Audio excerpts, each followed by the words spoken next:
this next part, this is where we're going to be getting a little interesting here. So I'm going to start with the flat out no one first, because this is one that there is no discussion on.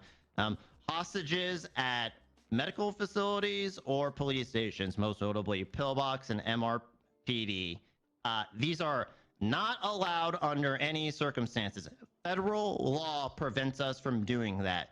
We have been instructed that you are to tell people that federal law does not allow for these negotiations and to grab numbers. That is all I'm going to say on that. That is what has been requested from us.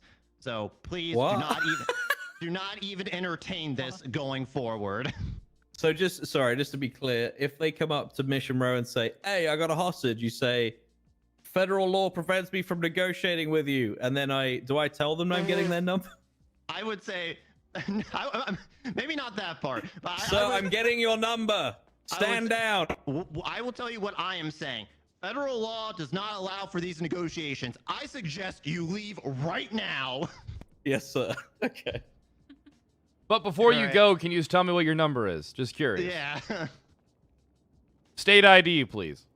So however you want to handle that, right? But that is an extreme red line, and under no circumstances are you even to entertain a free passage, no spikes there. It's just those negotiations cannot happen, period.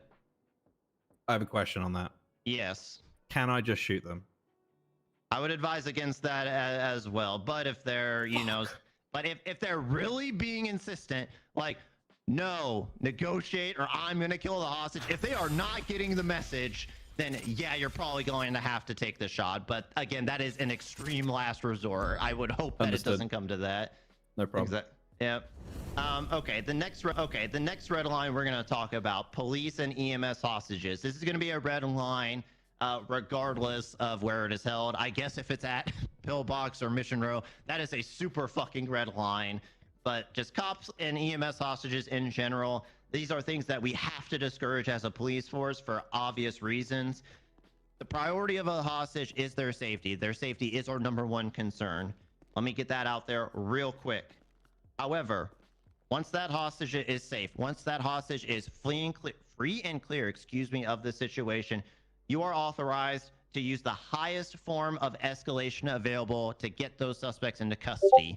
When and how that is applied is up to you all as scene commander or whoever is in charge of the scene. As always, with our standard policy, shooting from vehicles is highly discouraged and really should be only used as a last resort. If you elect to enact the shooting option for the highest form of escalation here, then please either set up firing lines along their escape route or try to set up the trade so that maybe you could get the hostage around the corner really quickly.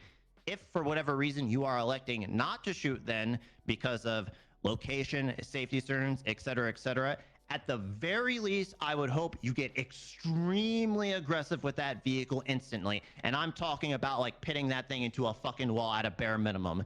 These are cops and EMS who are putting their lives on the line every day and are getting hostage, and we need to discourage that. Is there any questions on that one before we move on?